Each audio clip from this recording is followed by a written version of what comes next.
ಇನ್ನು ಸಂಪುಟದಲ್ಲಿ ಮಹಿಳಾ ಸಚಿವ ಸ್ಥಾನ ಖಾಲಿ ಹಿನ್ನೆಲೆಯಲ್ಲಿ ಸಂಪುಟವನ್ನ ಸೇರೋದಕ್ಕೆ ಶಾಸಕಿಯರು ಭಾರಿ ಕಸರತ್ತನ್ನ ಮಾಡ್ತಾ ಇದ್ದಾರೆ. ಇರೋದು ಒಂದು ಸ್ಥಾನ, ಅದಕ್ಕೆ ಪೈಪೋಟಿ ಸಾಕಷ್ಟು ನಡೀತಾ ಇದೆ. ಶಾಸಕಿಯರು ಸಿಎಂ ಅವರನ್ನ ಭೇಟಿ ಮಾಡ್ತಾ ಇದ್ದಾರೆ. ನಿನ್ನೆಯಿಂದಲೂ ಪೈಪೋಟಿಯಲ್ಲಿ ನಾವು ಇದೀವಿ ಅಂತ ಹೇಳ್ತಾ ಇದ್ದಾರೆ. ನಮಗೆ ಸ್ಥಾನಮಾನ ಕೊಡಿಸಿ ಅಂತ ಹೇಳಿ ತಮ್ಮ ಸಾಮರ್ಥ್ಯವನ್ನ ಸಿಎಂ ಮುಂದೆ ಹೇಳ್ಕೊಳ್ತಾ ಇದ್ದಾರೆ. ಪತಿ ತುಕಾರಾಮ್ ಜೊತೆಯಲ್ಲಿ ಅನ್ನಪೂರ್ಣ ಅವರು ಬಂದ್ರು, ಸಿಎಂ ಭೇಟಿಯಾಗಿದ್ದಾರೆ, ತಮಗೆ ಸಚಿವ ಸ್ಥಾನ ಕೊಡಬೇಕು ಅಂತ ಹೇಳಿ ಮನವಿಯನ್ನ ಮಾಡಿದ್ದಾರೆ. ಇನ್ನೊಂದು ಕಡೆ ನಯನಾ ಮೋಟಮ್ಮ ಅವರು ಕೂಡ ಲಾಭಿಯನ್ನ ಮುಂದುವರೆಸಿದ್ದಾರೆ. ಇನ್ನು ಪರಿಷತ್ ಸದಸ್ಯ ಆರತಿ ಕೃಷ್ಣ ಅವರು ಕೂಡ ಪೈಪೋಟಿಯಲ್ಲಿದ್ದಾರೆ. ಹೈಕಮಾಂಡ್ ಮೂಲಕ ಪ್ರಯತ್ನವನ್ನ ಆರತಿ ಅವರು ನಡೆಸ್ತಾ ಇದ್ದಾರೆ. ಇನ್ನು ನಿನ್ನೆ ಕೈಗೆ ಬಂದಿತ್ತು ಬಾಯಿಗೆ ಬರಲಿಲ್ಲ ಅಂತಾರಲ್ಲ, ಹಂಗಾಯ್ತು ಗಾಯತ್ರಿ ಶಾಂತೇಗೌಡ ಅವ್ರ ಪರಿಸ್ಥಿತಿ. ಲಿಸ್ಟ್ ನಲ್ಲಿ ಇತ್ತು, ಇನ್ನೇ ಲಾಸ್ಟ್ ಮಿನಿಟ್ ಅಲ್ಲಿ ಅವ್ರು ಪದಗ್ರಹಣ ಮಾಡಬೇಕಾಗಿತ್ತು ಸಚಿವೆಯಾಗಿ, ಆದ್ರೆ ಅವಕಾಶ ತಪ್ಪು ಹೋಯಿತು. ಆದ್ರೆ ಈಗಲೂ ಅವಕಾಶ ಸಿಗುತ್ತೆ ಅಂತ ಹೇಳಿ ನಿರೀಕ್ಷೆಯಲ್ಲಿ ಗಾಯತ್ರಿ ಅವರಿದ್ದಾರೆ. ತಮ್ಮ ಲಾಭಿಯನ್ನ ಮುಂದುವರೆಸಿದ್ದಾರೆ, ತಾನು ಸಚಿವೆ ಆಗಬೇಕು ಅಂತ ಹೇಳಿ.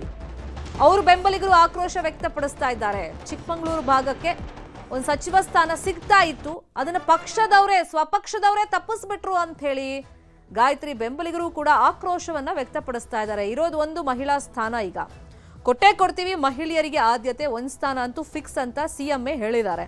ಬಟ್ ಆ ಸ್ಥಾನ ಯಾರಿಗೆ ಸಿಗುತ್ತೆ ಅಂತ ಹೇಳಿ ಕುತೂಹಲ ಇದೆ. ಹಾಗಾಗಿ ಶಾಸಕಿಯರು ಮಂತ್ರಿ ಸ್ಥಾನಕ್ಕೆ ತಮ್ಮ ಲಾಭಿಯನ್ನ ಮುಂದುವರೆಸಿದ್ದಾರೆ. ಅನ್ನಪೂರ್ಣ ತುಕಾರಾಮ್ ಇದ್ದಾರೆ, ಆರತಿ ಕೃಷ್ಣ ಇದ್ದಾರೆ, ಗಾಯತ್ರಿ ಶಾಂತೇಗೌಡ ಇದ್ದಾರೆ, ನಯನಾ ಮೋಟಮ್ಮ ಇದ್ದಾರೆ.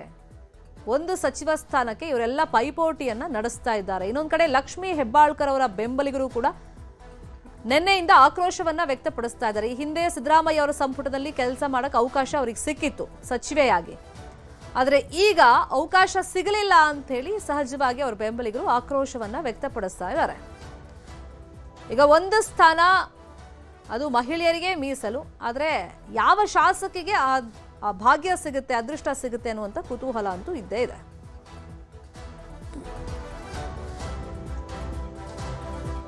ನಾವು ಮಹಿಳಾ ಒಂದು ಇದರಲ್ಲಿ ಕೇಳಿದ್ದೀವಿ, ನಾವು ಕೂಡ ಆಕಾಂಕ್ಷೆ ಇದ್ದೀವಿ. ಈಗ ನಮಗೆ ಮೊದಲೇ ಈ ಇದರಲ್ಲಿ ಆಗಲಿಲ್ಲ, ಅದಕ್ಕೆ ಈಗಾದರೂ ಅವಕಾಶ ಮಾಡಿಕೊಡ್ರಿ. ಯಾಕಂದರೆ ತುಕಾರಾಮ್ ಅವರು ಪಕ್ಷಕ್ಕೆ ಮಾಡಿದಂಥ ತ್ಯಾಗ ಮತ್ತು ಅವರ ಪಕ್ಷಕ್ಕೆ ನಿಷ್ಠೆ ಇರತಕ್ಕಂಥದ್ದು ಮತ್ತು ಪಕ್ಷ ವಹಿಸಿದಂಥ ಎಲ್ಲ ಜವಾಬ್ದಾರಿಗಳನ್ನು ಅವರು ಪ್ರಾಮಾಣಿಕವಾಗಿ ನಿರ್ವಹಿಸಿರ್ತಕ್ಕಂಥ ಒಂದು ಆಧಾರದ ಮೇಲೆ ನಾವು ಇವತ್ತು ಸಚಿವ ಸ್ಥಾನವನ್ನು ಮನವಿ ಮಾಡ್ಕೊಂಡಿದ್ವಿ. ಹೈಕಮಾಂಡ್ ಬಿಟ್ಟು ವಿಚಾರ. ಸಿದ್ದರಾಮಯ್ಯ ಅವ್ರನ್ನ ಭೇಟಿ ಮಾಡಿದ್ರು ಮೇಡಮ್? ಹೌದು, ಸಿದ್ದರಾಮಯ್ಯ ಅವರು ಕೂಡ ಭೇಟಿ ಮಾಡಿ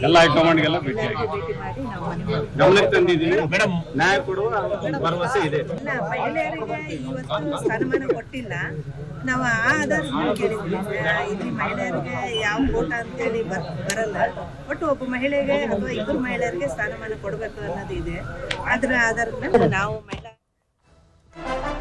ನಯನಾ ಮೋಟಮ್ಮ ಇಷ್ಟು ದಿನ ಡಿಕೆ ಶಿವಕುಮಾರ್ ಪರವಾಗಿ ಬ್ಯಾಟ್ ಬೀಸ್ತಾ ಇದ್ರು. ಎಸ್ಪೆಷಲಿ ನಾಯಕತ್ವ ಬದಲಾವಣೆ ಸಂದರ್ಭದಲ್ಲೇ ನಾವು ನೋಡಿದ್ವಿ, ದೆಹಲಿಗೂ ಹೋಗಿ ತಮ್ಮ ನಾಯಕರ ಪರವಾಗಿ ಲಾಭಿಯನ್ನ ಮಾಡಿ ಬಂದಿದ್ರು.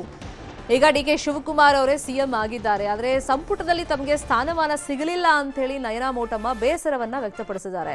ನಾನು ಕೂಡ ಸಚಿವ ಸ್ಥಾನದ ಆಕಾಂಕ್ಷಿಯಾಗಿದ್ದೆ ಅಂತ ನ್ಯೂಸ್ 18ಗೆ ಶಾಸಕಿ ನಯನಾ ಮೋಟಮ್ಮ ಹೇಳಿಕೆಯನ್ನ ಕೊಟ್ಟಿದ್ದಾರೆ.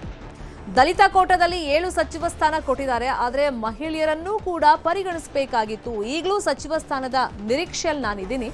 ಸಿಎಂ ಭೇಟಿಯಾಗಿ ನನ್ನ ಮನವಿಯನ್ನ ಹೇಳಿದ್ದೀನಿ, ಎಲ್ಲರೂ ಪಕ್ಷದ ಚೌಕಟ್ಟಿನಲ್ಲೇ ಇರಬೇಕಾಗತ್ತೆ ಅಂತೇಳಿ ನ್ಯೂಸ್ 18ಗೆ ಶಾಸಕಿ ನಯನಾ ಮೋಟಮ್ಮ ಅವರು ಹೇಳಿಕೆಯನ್ನ ಕೊಟ್ಟಿದ್ದಾರೆ.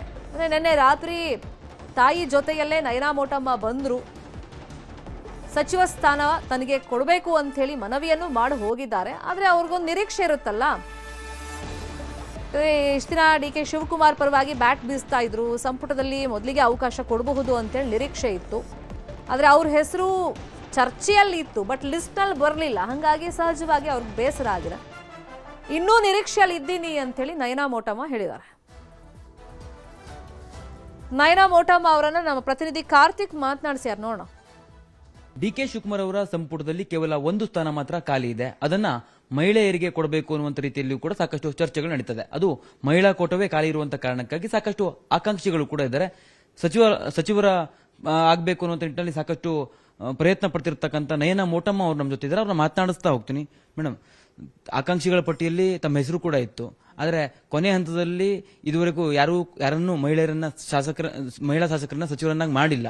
ಈಗೊಂದು ಅವಕಾಶ ಇದೆ, ತಾವು ಸಿಎಂನು ಕೂಡ ಭೇಟಿ ಮಾಡಿದ್ರಿ, ಏನ್ ಅವರನ್ನ ಮನವೊಲಿಸುವಂತ ಪ್ರಯತ್ನ ಮಾಡಿದ್ರಿ? ಮೊದಲನೇದಾಗಿ ನಾನು ಏನು ಅನ್ಕೊಂಡಿದ್ದೆ ಅಂದರೆ ಫಸ್ಟ್ ಟೈಮರ್ಸಿಗೆ ಒಂದು ಅವಕಾಶ ಸಿಗುತ್ತೆ ಅಂತ, ಫಸ್ಟ್ ಟೈಮರ್ಸಿಗೆ ಕೊಡ್ತಾರೆ ಅಂತ ಒಂದು ಮಾತಿತ್ತು. ಎರಡನೇದಾಗಿ ಮಹಿಳೆಯರಿಗೆ ಹೆಚ್ಚಿನ ಪ್ರಾತಿನಿಧ್ಯ ಈ ಕ್ಯಾಬಿನೆಟಲ್ಲಿ ಕೊಡ್ತಾರೆ ಅಂತ, ಅದು ಒಂದು ಮಹತ್ವಾಕಾಂಕ್ಷೆ ಇತ್ತು.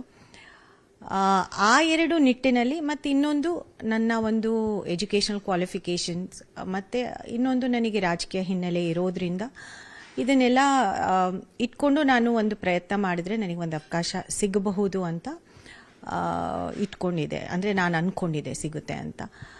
ಆ ನಿಟ್ಟಿನಲ್ಲಿ ಪ್ರಯತ್ನ ಮಾಡಿದ್ದು ಹೊರತು ಬೇರೆ ಏನು ಯಾವುದೇ ರೀತಿ ನಾನು ಒತ್ತಡ ಅಂತ ನಾನು ತರಕ್ಕೆ ಹೋಗಲಿಲ್ಲ. ಯಾಕಂದರೆ ಬಿಕಾಸ್ ನನಗೂ ನನ್ನ ಮೊದಲನೇ ಬಾರಿ MLA ಅನುಭವ ಸ್ವಲ್ಪ ಕಡಿಮೆ ಇದೆ, ಅದರಿಂದ ಯಾವ ಮಟ್ಟಕ್ಕೆ ಇದನ್ನು ತೊಗೊಳ್ತಾರೆ ಅಂತ ಗೊತ್ತಿಲ್ಲ. ಬಟ್ ಆದರೂ ಒಂದು ಆಶಾಭಾವನೆ ಇಟ್ಕೊಂಡಿದೆ.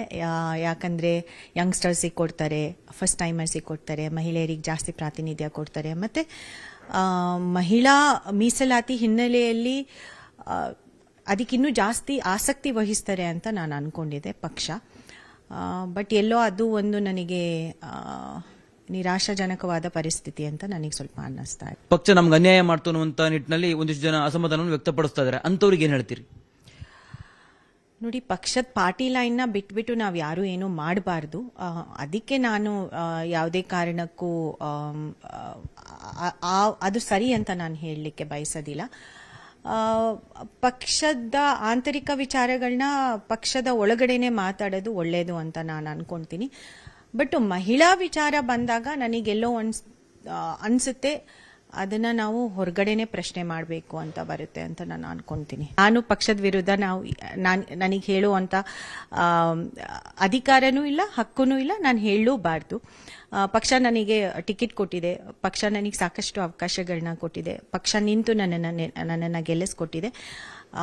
ಈ ಒಂದು ಮಂತ್ರಿ ಸ್ಥಾನನೂ ಕೊಟ್ಟರೆ ಅದನ್ನು ಪಕ್ಷಕ್ಕೋಸ್ಕರ, ಸರ್ಕಾರಕ್ಕೋಸ್ಕರ, ಮುಖ್ಯಮಂತ್ರಿಗಳಿಗೋಸ್ಕರ ನಾನು ಖಂಡಿತ ಕೆಲಸ ಮಾಡಿ ತೋರಿಸ್ತೀನಿ. ಇಷ್ಟು ಸಚಿವಾಕಾಂಕ್ಷಿ ಆಗಿರುವಂತ ನಯನ ಮೋಟಮ್ಮ ಹೇಳ್ತಾ ಇರುವಂತದ್ದು, ಜಿಲ್ಲೆಗೆ ಪ್ರಾತಿನಿಧ್ಯವನ್ನು ಕೊಡಬೇಕು, ಜೊತೆಗೆ ದಲಿತರಲ್ಲಿ ಮಹಿಳೆಗೂ ಕೂಡ ಅವಕಾಶವನ್ನು ಕೊಡಬೇಕಿತ್ತು ಅನ್ನುವಂಥ ವಿಚಾರವನ್ನು ಪ್ರಸ್ತಾಪ ಮಾಡ್ತಾ ತಾನೂ ಕೂಡ ಸಚಿವ ಸ್ಥಾನದ ಆಕಾಂಕ್ಷಿ ಇರುವಂತಹ ಒಂದು ಸ್ಥಾನವನ್ನ ನನಗೆ ಕೊಟ್ಟರೆ ನಾನು ಉತ್ತಮವಾಗಿ ಕೆಲಸವನ್ನು ನಿರ್ವಹಣೆ ಮಾಡ್ತೀನಿ ಅನ್ನುವಂಥ ರೀತಿಯಲ್ಲಿ ಹೇಳ್ತಾ ಇರುವಂತದ್ದು. ಕ್ಯಾಮರಾ ಪರ್ಸನ್ ಶಿವಪ್ಪ ಜೊತೆ ಕಾರ್ತಿಕ್, ನ್ಯೂಸ್ 18 ಕನ್ನಡ, ಬೆಂಗಳೂರು.